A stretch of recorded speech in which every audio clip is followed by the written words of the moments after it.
പുരാണം എന്ന് പറയുന്നതിലുപരി നല്ല ക്രിയേറ്റിവിറ്റിയും അങ്ങനെയെല്ലാം ഉണ്ട്. കൊള്ളാം, കാണുമ്പോൾ ഒരു രോമാഞ്ചം വരുന്നുണ്ട്.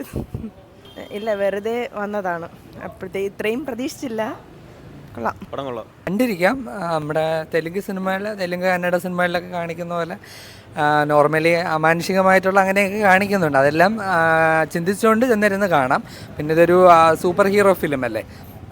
അതിൻ്റെ നമ്മളെ മലയാളത്തിലെ മിന്നൽ മുരളി പെട്ടെന്ന് ഓർമ്മ വരും. അമ്മാതിരി ചെയ്തിട്ടുള്ളൊരു സിനിമയാണ്.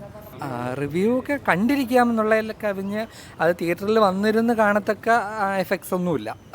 OTTയിലോ ഒക്കെ കണ്ടാൽ മതി. അങ്ങനെ ലാഗ് ഇടയ്ക്ക് വരും. അപ്പോൾ ആ ലാഗ് വരുന്ന സമയത്ത് അവർ ഈ ഒരു സെൻറ്റി അമ്മാതിരി സംഭവം എടുത്താൽ കേട്ടോ. അപ്പോൾ നമ്മളങ്ങ് അതിലോട്ട് ഇൻവോൾവ് ആയിരിക്കും.